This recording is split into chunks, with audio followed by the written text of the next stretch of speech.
நம்ம கேசரி செய்கிறதுக்காக ஃபஸ்ட்டு முந்திரியும் திராட்சையும் வறுத்துக்கலாங்க. முந்திரி கொஞ்சம் நெய் விட்டுக்கலாம்.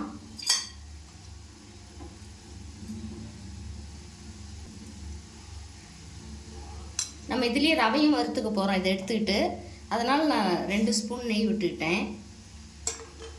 இது கொஞ்சம் கலர் மாதிரி வரட்டும். கலர் மாறிடுச்சு. இதோட திராட்சை சேர்த்துக்கலாம்.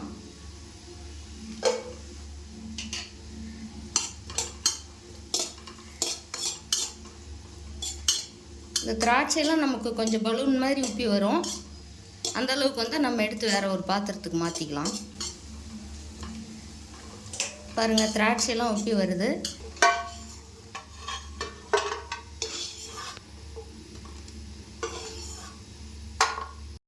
ரவை வந்து நான் இதில் 1 டம்ளர் எடுத்துருக்கேங்க. இது இதோட சேர்த்துக்கலாம். நெய்லேயே ஒரு மணம் வர்ற அளவுக்கு வறுத்து எடுத்துக்கலாம். ரவை நல்லா வாசனை வருதுங்க. இந்த டைமுக்கு ஸ்டவ் ஆஃப் பண்ணிடலாம். ஆஃப் பண்ணிவிட்டு இது ஒரு வேறு பிளேட்டுக்கு மாற்றிக்கலாம். இந்த டம்ளரில் 1 டம்ளர் ரவை எடுத்தோங்க. இதுலேயே நம்ம ஒரு 3.5 டம்ளர் தண்ணி வச்சுக்கலாம். 1 2 3 3.5 டம்ளர் வச்சுருக்கேன். இந்த தண்ணி காயுது பாருங்கள். இதுலேயே 1 பிஞ்ச் அளவுக்கு உப்பு சேர்த்துக்கலாம். இது இனிப்பு சுவையை கூட்டி கொடுக்கும். தண்ணி நல்லா தெரியுது பாருங்கள். இப்போ நம்ம ரவை இதில் கொட்டி கிளறிக்கலாம்.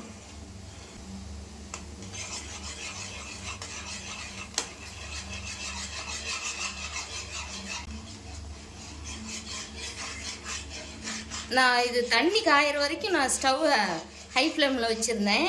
இப்போ ரவையை கொட்டி கிளறும் போது நான் ஸ்டவ் லோ ஃப்ளேமுக்கு கொண்டுட்டேன். இப்போ அடுப்பு சன்னமாக தான் இருக்குது. ஏன்னா நம்ம ஹை ஃப்ளேமில் வச்சு கிளறணும் அப்படின்னா கட்டி விழுறதுக்கு வாய்ப்பு இருக்குது. இப்படி நம்ம அடுப்பை சன்னமாக வச்சு கிளறும்போது நமக்கு நல்ல ஸ்மூத்தாக வரும் ரவை. பாருங்கள், இந்த சமயத்துக்கு நம்ம கொஞ்சம் இதுக்கு கலர் சேர்த்துக்கலாம். நான் வந்து இது கலர் பவுடரை கொஞ்சம் தண்ணியில் கரைச்சி வச்சுருக்கேங்க. இது இதோடு சேர்த்துக்கலாம். இந்த மாதிரி தண்ணியில் கரைச்சி சேர்த்தும் பொழுது நமக்கு ஈவனாக வரும் இந்த கலரு. நம்ம பவுடரை அப்படியே போட்டோம்னா கட்டி கட்டி அங்கங்கே நின்றுடும். இப்போ பாருங்கள், நல்ல கலர் எல்லா இடத்துக்கும் பரவி வந்திருக்கு சமமாக. இந்த ரவை இன்னும் கொஞ்சம் நேரம் வேகணும். வெந்தோட்டி நம்ம இதில் சர்க்கரை சேர்த்துக்கலாம். இப்போ முன்னாடியே சர்க்கரை சேர்த்தணும் அப்படின்னா ரவை நமக்கு வேகாது. நமக்கு நல்லா திக்காக வந்துருச்சு பாருங்கள் ரவை. இந்த சமயத்துக்கு கொஞ்சம் நெய் சேர்த்துக்கலாம். நம்ம ஏற்கனவே நெய்யில் தான் கொஞ்சம் ரவை வறுத்து எடுத்துருக்கோம். இப்போ 1 ஸ்பூன் அளவுக்கு சேர்த்துக்கலாம். போதும்.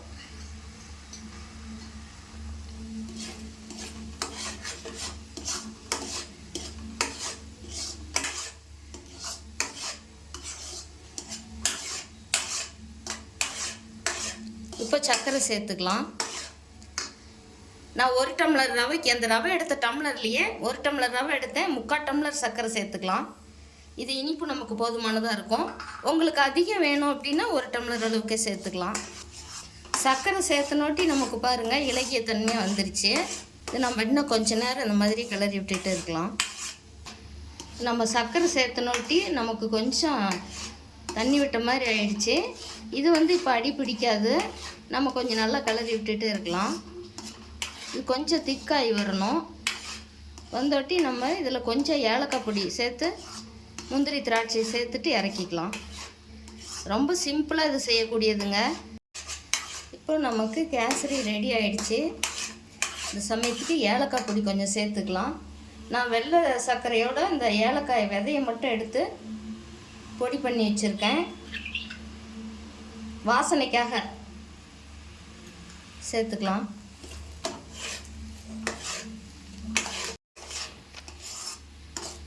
நம்ம எடுத்து வச்சிருக்கிற முந்திரி திராட்சை இதோடு சேர்த்துக்கலாம்.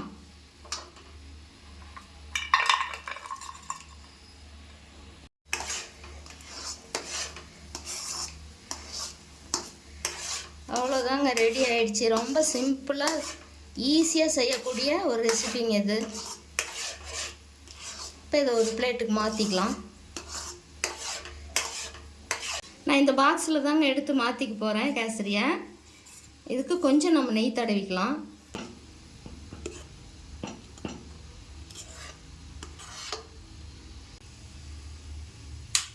இப்போ இந்த மாதிரி வேறு பாத்திரத்துக்கு மாற்றி வச்சுங்க. இது ஒரு 10 நிமிஷம் ஆறட்டும். கேசரி பாருங்கள் சூப்பராக ரெடி ஆகிருக்கு. நமக்கு ஒரு 10 நிமிஷம் ஆகிருக்கு. நல்லா ஆறி வந்திருக்கு ஓரளவுக்கு, சாப்பிட்ற அளவுக்கு. இப்போ இதை ஒரு பிளேட்டுக்கு மாற்றிக்கலாம்.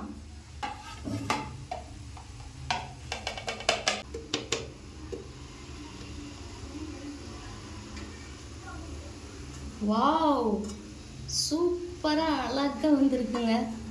கட்டிங் பண்ணிடலாம்.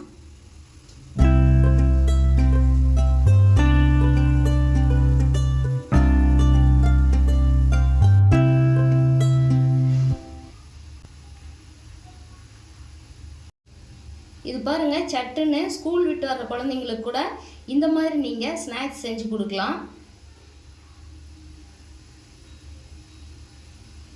இது மாதிரி நீங்களும் ஒரு டைம் ட்ரை பண்ணி பாருங்கள். ட்ரை பண்ணி பார்த்துட்டு இந்த வீடியோ பிடிச்சிருந்தா லைக் பண்ணி ஷேர் பண்ணுங்கள்.